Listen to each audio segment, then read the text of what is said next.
Hey, welcome to, what is this thing called? It's called Old School Bleep.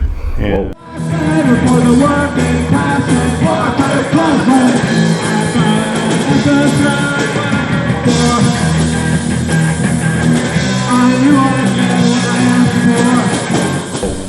we are here, we being Jeff Williams.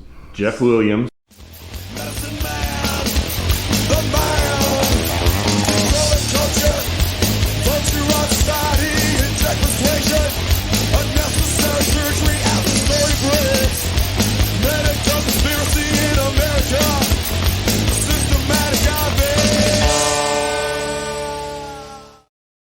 Damon Soper. Damon.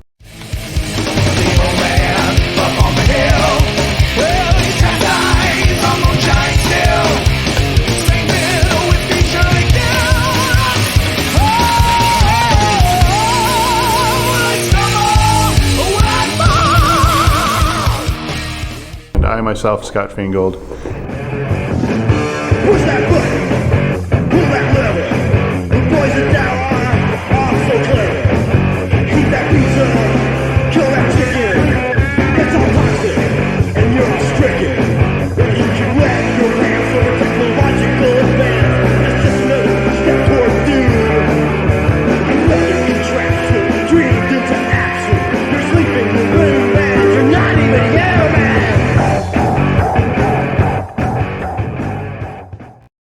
We are here to reminisce and speculate about the Springfield music scene and surrounding areas and surrounding concepts, because we've all been involved in it for so long that we can't imagine not being so.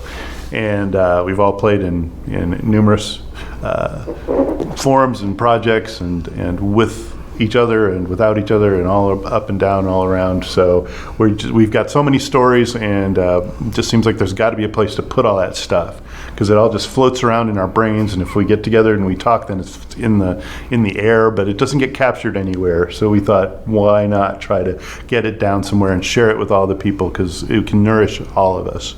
And you know, here's something I'm going to say right now before we get this thing rolling too much. A lot of times I tell stories and then people act like I'm making the story up. And then they talk to somebody else and then they have verification of it. Well, as far as I know, but I just want to say that right now. I'll try to keep my stories as accurate as I possibly can. Now see, okay. now we can fact check each other, because that's the thing. We were around for a lot of each other's stories. Yeah, that's true. That's true. You know, we might end up with this would come up with like a Rashomon kind of episode where we all tell the same story in different ways. Oh. Yeah. So anyway, we'll see about that. I have a couple of ideas for that, but that's for the future. Right now, we want to kind of establish for all the people who somehow or another don't have any idea who the heck we are and what we've done. Sort of establish, I wouldn't say credentials, I hate to use a word like that, but just establish our identities, establish who we are, where we come from, what we do, what we've done, and then that'll give you context for the rest of what we're going to bring on in here, I think. So to that end, I think we're going to try to talk about, you know, our stuff first, just as kind of a launching pad to move forward and talk about the larger scene. Well, I mean, the first band that I was in that played out was around 1982. It was called Flawless Ketchup, and it had grown out of some other concepts and ideas. I just want to sit around. I don't want to have to think. I just want to watch TV.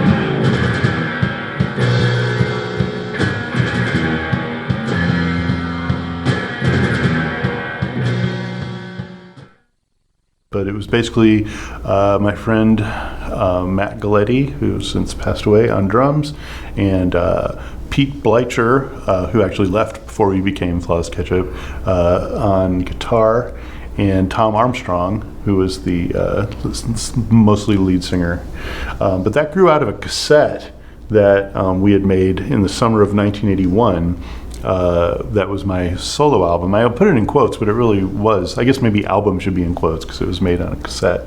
But it was a full length recording, and it was under my name, Scott Faingold, and the album was called "Lick My Bass," and I was all of 14 years old when I recorded it. Holy smokes.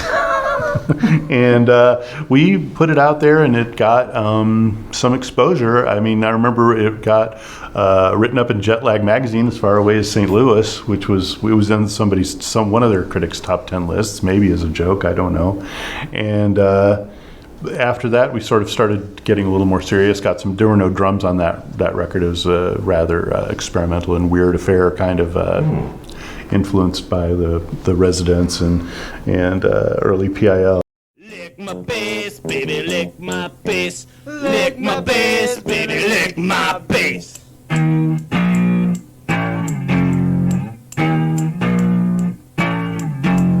Golfing is a real tough game. You can always get better, and it's never the same. But Flawless Ketchup was a little more conventional punk. We did, I mean, for 14-year-olds living in Springfield in 1981, or 15-year-olds, we had a pretty cool record collection to draw covers from. You know, we did Para-Ubu, Non-Alignment Pact. We did the Undertones, Teenage Kicks.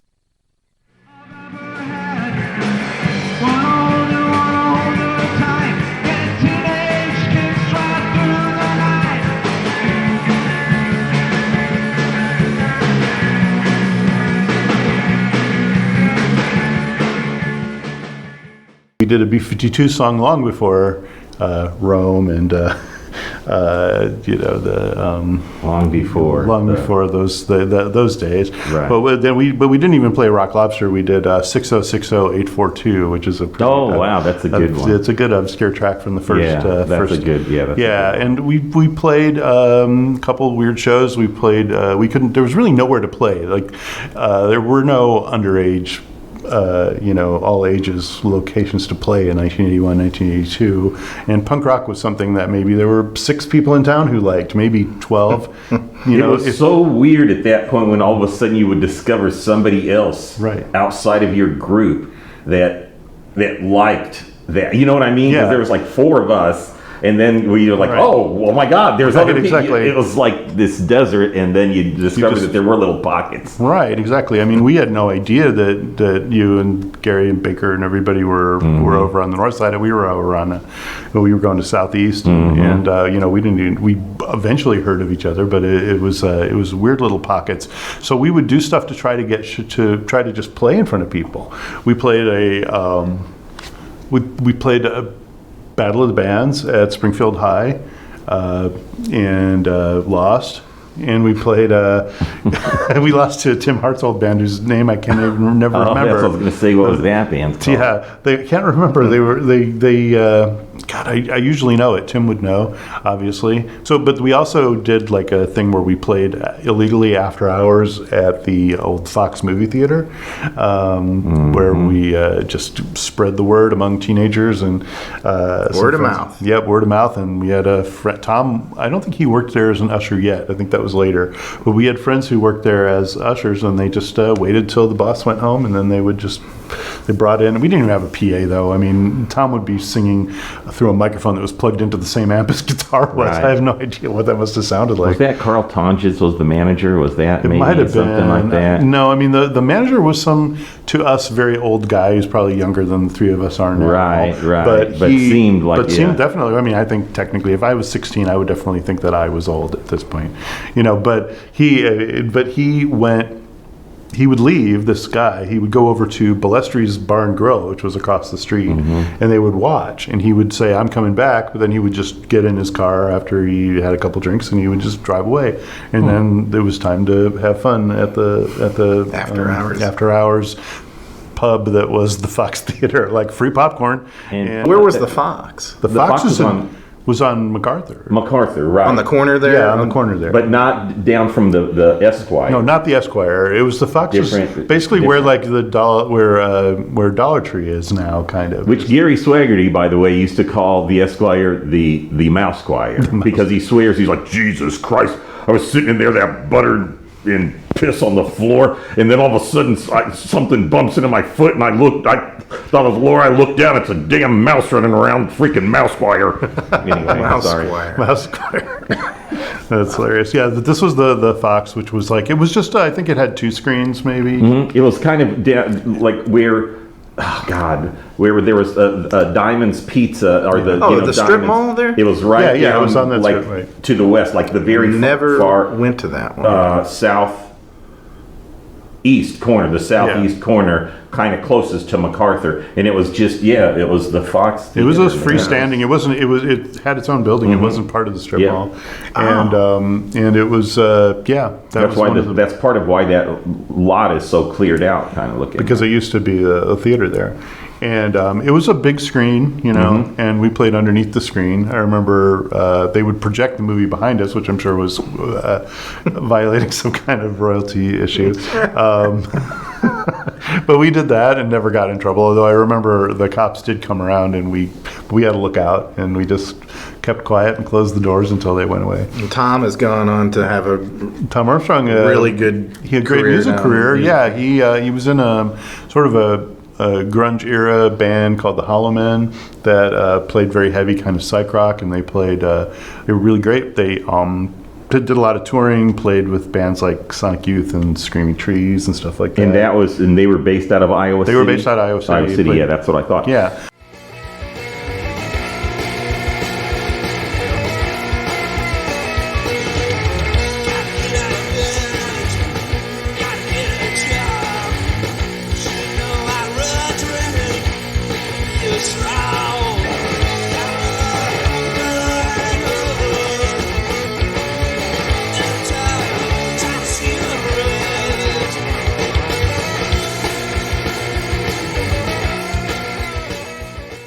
And then eventually he became a country artist. I guess you did a show. I did a with him. show when he came to town, and I had no idea he had that kind of background and played with you. I didn't know any of that, so I just thought he was a touring country act that I was just doing the backing band for, because he's so good Right. at what he does. And we do have another episode that you can catch in the future that we do go into more detail about Tom Armstrong.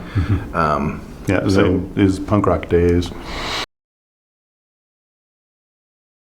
Flawless Ketchup didn't exist for very long. It was around 1982. We were kind of a 2 high school band. We had Tom Armstrong was from Springfield High, and me and Matt Galletti, the drummer, were from Southeast. But one time we were invited to play at this girl's Sweet 16 party, and it was a weird situation because Tom knew everybody. It was it was a Springfield High popular kids party for a popular Sweet 16 girl who was turning that age. And I guess, I don't know how we got the show, but it wasn't like a bunch of punk rockers or whatever. And we were doing, like I said, Devo, and we did Mongoloid, we did Non-Alignment Pact by Pere Ubu, we did some Clash, we did some Sex Pistols, Elvis Costello, Mystery Dance was probably the only song we could have played, and we did it. We played the B-52s and the Undertones, and so we weren't really anybody's idea of a commercial band or a sock hop kind of band. And it was at this rented place called the Dad's Club. And it was just, there were a couple of adult chaperones, but there was alcohol being served at the Sweet 16 party. What? Yeah. To the parents or to the kids? So everybody. There weren't that many parents. The kids were drinking. I remember Tom Armstrong got pretty much hammered. I mean, he was 15, I think. I was 14, and I didn't drink then. But we played this show. There's a recording of the show. And we just did our normal set, and it was really people just kind of milling around. They would plot after each song, and there's pictures of me at the time. There's a pretty funny picture of me on Facebook that I think either Eric or Christopher Zander or both kind of collaborated on making an art piece out of it. But I basically had like a huge sort of Afro, Jufro, whatever you call it, Isro. I would wear these sunglasses, and I wore these sort of weird hand-me-down clothes with like, it didn't quite fit right, flood jeans. I didn't look like a punk. I just looked like a real weirdo. And it was how I looked all the time. I didn't dress up special for, for the gig. And Tom had kind of a clean-cut look, and so did Matt. And we were playing songs, mostly covers. We had a couple of originals. We had a song Tom wrote called Brain Damage that was about a guy who got a lobotomy. Now we're gonna do a little tune that I wrote. It's about frontal lobotomies, and it's called Brain Damage.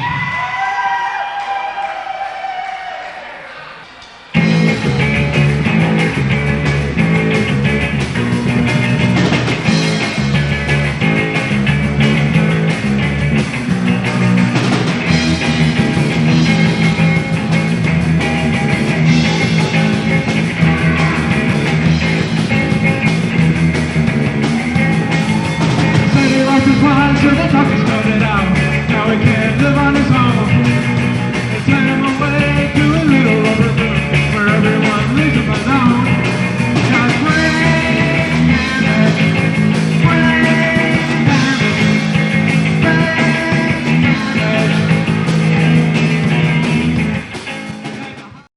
damage. And then we had a song called TV that was from Lick My Bass, and it was just a very, very bare bones punk song about watching TV. And but we were playing, and it was a lot of what you would say, there's the whole jocks versus nerds, jocks versus punk idea. This was a very jock party, and a lot of wrestling team, football team kind of people there. And and we didn't know anybody. So there's something freeing about that. That's something about touring where you find out later on when nobody knows you, you're in a different kind of headspace. But if you're surrounded by people that you do know, you can be a lot more self-conscious. So did the person who the Sweet 16 party was for, did they know who you were? They knew Tom, I guess. But I don't really know. It was sort of like they didn't know anybody else who had a band at all. Like, hey, let's just and maybe the price was right. I maybe got paid $15 or something. $15, right? So it was like three of us, so it was $5 each. So, so we were. So it was a very weird thing. And what was odd was I knew some of the kids from before because I'd been. The busing thing happened where everybody I went to elementary and middle school with on the west side, I got bused over to Southeast while they all went to Springfield. So there were some people who knew me, but I was playing. So I was playing bass, and I wasn't really a musician. I owned a bass. Ted would have called me a bass owner rather than a bass player. But which was his standard insult for for a lot of the people in town. But But I was 14, so I had a kind of an excuse. But instead of going, I went to lessons, and I wouldn't say, teach me how to play the guitar or teach me how to play bass. I would say, teach me how to play these songs, that was it. So I was playing my bass and just on stage, and we played the song, and in the middle, right as we hit the last note of Elvis Costello's song "Mystery Dance," it was like dong dong, dong dong, that two-note thing or two-chord thing, two notes if you're a bass player. Dun, dun. The last time we hit it, I'm sure the guy had no idea the song was going to end, but as I hit the final note, this wrestling team type guy leaps on the stage, grabs the microphone, and says, "The bass player is a gay motherfucker." As loud as he could, like louder than the band would have been. And I was half across the stage, and I sauntered back up to the mic, and I just said, "What of it?" and then walked back away. And it got a huge laugh, or what seemed like a huge laugh at the time. I tried and I'm still not doing anymore, I'm not satisfied. The bass player's a gay motherfucker! And what of it?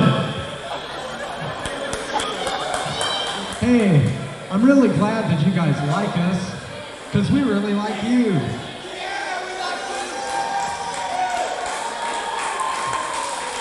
Here's a song called "Now I Want to Sniff Some Glue." But I really didn't have a problem I was That's- totally used to being denigrated anyway. That's what I was gonna say, So too. it was a way of going on stage. If somebody insults you, that's like a badge. Right. And especially if they insult you in the way that they think is really getting a dig in at you, and we'd be like, if that's how you're gonna call really, it. that's Right. fine. I mean- Actually, it reminds me when we would go. We didn't really go. Well, this is around the time we stopped going out, like to the state fair. But so we went out there, and I had on a Black Flag shirt. My brother had his hair he had like some sort of thing going on with his hair, and Gary Swaggerty had I think he maybe had like a anarchy thing shaved to his head, or I don't know. It would change a lot, it'd change a lot. But I had like this huge like kind of frohawk sort of a thing, and my brother's hair was he had like kind of bleached it out and kind of spiked, like kind of had it spiked or whatever. And we're just walking around out there. We had our skateboards. Steve M, was with us too, and we just had a look that was different than most of the people out there. And all of a sudden, this dude, Daryl Phelps, who actually Bruce wrote some Deckhead stuff about Daryl Phelps, and he and his friends saw us, and they all had black concert T-shirts, and just the hair is kind of like longer, and they've got the chain wallets and everything.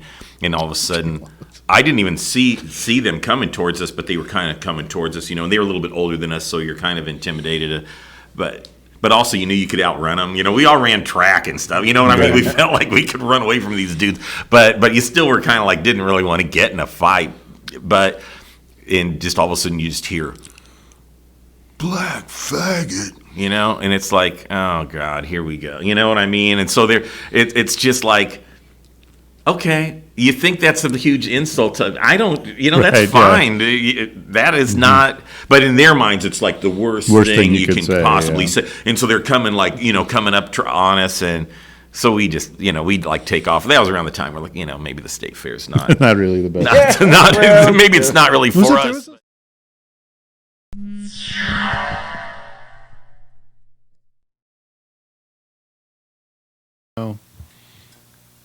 Who did this came across one of my stupid Instagram feeds not too long ago, but something you said reminded me, the Rosie Greer, where there was the guy had two heads. They like sewed on Rosie Greer's head onto the other.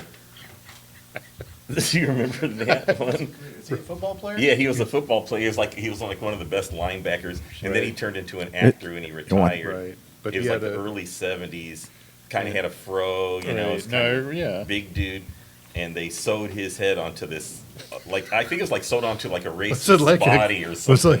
was it a kid's show? No. No, but it reminds me of something Like, you said, it's like like- it would have been the same director, But Right. I don't think it was a kid's show because it was like bloody looking, all around his head that was sewn onto this, Let's see this if it- let's like he's like, get away from me, you goddamn coon, and Rose Greer's like, of course, playing like the. Shut up, cracker! So it's like that's going on back and forth. That sounds like the greatest show ever. Oh, the actor who played Mr. Woodman was John Sylvester White. We were talking about. I was ranting about Mr. Woodman earlier during a mic check. So wait, let's see. Rosie Greer. Rosie Greer The man with, head. like, two Let's heads. just see. Rosie See what Greer, happens. two heads. See what that tells It's me. got to bring something up. Yeah, it doesn't. But I didn't even write it right, and it gave me two heads. It was a movie, 1972 movie called The Thing with Two Heads. Who directed that? I It don't was- know, but It was directed by someone named Lee Frost, and it was Ray Milland was the racist guy. It was Ray Milland and Rosie Greer. Oh, In case you thought he was lying. oh no. we might have to put that. Post a picture of that thing. I think we should just talk about this. That's hilarious. That's would be Rosie a good Greer. intro. So this is actually, is it recording now? Oh, yeah, Awesome. we've been- So, yeah. okay. Recording? All Okay. right. So we want to. I want to. This is great. This is the best podcast Yeah, of all this is- time. so far. Let's just talk about all of our '70s TV shows that have nothing to do with anything. Oh, I did tell the story about the movie Berserk with Joan Crawford. Have you ever seen that movie? Berserk. I probably did when I was a little kid. It was but I like don't remember. it was set in a circus, and I was young. I saw it, but it wasn't a kids show. But it was on somehow during kids Right, show right. times, and it was about like a serial killing happening at a circus, and stuff was happening where like this somebody fell off of like they had knives, like a bed of knives Below. laying underneath the Like where booby people- trapped. like booby trap. People fell off the tightrope or high yeah, wire, yeah. the tightrope, and that kept on happening. And the main thing I remembered was there was a scene where a guy goes and he's it's like after hours, the tents are up, and he goes to smoke a cigarette, and he leans against the canvas tent, and somehow somebody puts a spike through the tent and through the back of his head, and it comes out his forehead. Oh, Jesus. And I was just so freaked out by that as a kid. Right. But then I was like, I didn't know what movie it was. Right. And for years, I was just like, any circus movie, I would be like, is this the one? Right, You know, some right, old right. circus movie. I watched all the horrible, boring, like The Greatest Show on Earth, The Doris Right, Day, or whatever. right. Nothing happened. And then one day, I think it was like I had somehow, just because it was Joan Crawford, it got picked up in the grand days of DVRs picking things for you based on what you'd done before, and I guess that was the original great AI. It should never have gone beyond that. Right. If all AI did was pick movies for you based on what you'd already watched, then we would all be safe. But this Joan Crawford movie, and I was watching it, I wasn't thinking about it, and all of a sudden this guy goes and he's going to smoke a cigarette in the canvas, and I remembered it exactly right. The spike came through the back of his head and through his So it forehead. was. So it was that movie, and it was like having a drug flashback. Not that I would know what that is like, but it was like suddenly it was like my whole skin tried to fly off. Right. And but then I was talking to Christopher Zander, and he had the same experience when he was a little kid, but he didn't know what the movie was. And I told him Same about movie? it. The same Oh, movie. okay. He had the same. But the thing is, if you look it up on the internet, the poster for the movie has the guy with the spike coming out of his that was forehead. like a main scene. Yeah, that's the Yeah, big so that seller. was like, I guess, the big setup. But I didn't know who Joan Crawford was when I was a little kid. I don't know what remember my some movie parents were doing. It was on it was like made for TV movie or something, but a person was like strangled in their bathtub, and I just remember the person was like underwater and their eyes were open, and it just freaked me out for a long time. And I don't even know. Like, not Marathon Man. I kind of remember that also. I don't know what it was, but yeah, it was and I just remember being kind of traumatized, like, people some can of the- die in a bath. some of the stuff that you right. could just see. I remember. I know. I don't know how this was, because the scariest movie when I was pretty young was Alien, right? I mean, where it took it to a new level. But before that, my brother and I somehow, I don't know how we talked my mom into it, but we went to see, she dropped us off to see a movie called It's Alive. And it was about this It's about a baby, baby and- that Oh, came yes. out of the gurney. It had like two claw fingers, like a slee stack, right? Like, Yeah. and it clawed its way out, and it would Bill just. Walton. It was bloody, just a bloody baby that would like scurry around from corner to corner like really fast. But it was the scariest nightmare I'd ever seen in my life. This baby had horrible teeth, man. I mean, it was. Did just you know like that a Bill kill- Walton was a slee stack? What? The basketball player? They were. You know what's weird? I just watched a Land of the Lost clip on YouTube. And I was like, God, There were these some dudes slee are stacks. tall as heck. What is going on? The slee stacks. I didn't think about when I was a little kid how tall the slee stacks were. Yeah. Yeah. And he doesn't talk about it that much, but But he was one of the sleep. he was a slee stack. Bill Walton. I'll talk about your pointless stunt casting. Nobody would ever know. I but never yet there he knew. was. I would have never known that. That's crazy. I mean, I just watched something about Bill Walton. But not about Land of the Lost. It was just- He never talked about. He never brought that no, up. he doesn't. it's probably not as proud as I don't think it is. I think Going to he is. take that under the counter Sid and Marty Krofft money. Yeah. It's like I remember David. Let's see, who's played Starsky and Hutch? David Soul was in Oh, that yeah, movie, David Soul. made-for-TV movie called Salem's Lot. Oh yeah, that was freaky when I was a That little was kid. so scary that when I was freaked just me out. the kid scratching on the window. You ever, But the scariest was his the brother was like, the one where Yeah, Karen of Black course was he getting lets him chased in. by the toy. Karen Black was Burned Offerings? No, it was that one. It was like a short. It was like almost a Twilight Zone type thing. Oh, But it was the okay. one where she had an African statue or something, and it came to life. Oh It was my chasing God. her around. Yeah, You know I what I'm totally talking remember about? that. Those Yeah. things, anyone that had the little, like any sort of a thing. You know, to- haven't seen that one? was that Outer's Limit or It was- Outer Limit or? I think it was called. It was something like. I think it was just called Tales of Terror. And And it was just a one there shot. used to be so many cool little shows little like that. Shows like that. And I know now all we have is like Black, Night Black Mirror. Gallery. Night You know, Gallery. Night Oh, Gallery, yeah, that was a Ner, ner, ner, ner. The music was awesome. That music was crazy. That And that was- was Rod Serling, right? Like after After Twilight Twilight Zone. Doctor Who theme song was really cool. Yeah, Trilogy of Terror. Trilogy of Terror. Yeah, I do remember that, Yeah, man. that's Karen that thing. Black. Oh, I've seen that Yeah. poster. Right. That's the Yeah. thing. Oh, yeah, They yeah, do. yeah. Come That to life thing. and chasing her Yeah, around her that was apartment. freaky. And it was like some sort of stop motion sort of a Right. thing, but it was, that was the AI back then, Right. right? That I was mean, as so good as when you you can get. saw that, it was just like, Well, it was freakier, It was like those what Ray Harryhausen, Arabian Nights type things where there would be Oh, all that's the right. freaky characters who were animated, but they would just had that eerie feel to them. Yeah, what was the one? Jason and the Argonauts. Jason and the Argonauts. Oh, yeah, right, yeah. Man, that one. Yeah, some of the Game of Thrones looked like it was tributing that. Trying some to of the do a stuff, little- Some of the stuff with the White Walkers kind of had that vibe.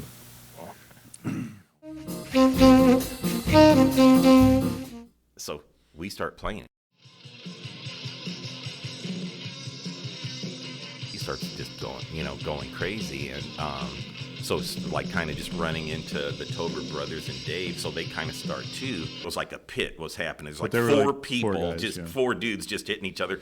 Young Hoon Kim all of a sudden he spun around, he jumped in the air, and boom, he hits a light fixture, not meaning to, and he goes over, crashes, here again, and the manager of the club, owner, whoever, he's like, no, that's it. There was an okay amount of people. There was a lot of curious people that there was a band called Millions of Dead Cops playing a Rock Against Reagan event, right? So there were people there who were not. I don't remember any like counter protests or things against it, but there was a police presence. That is absolutely for sure.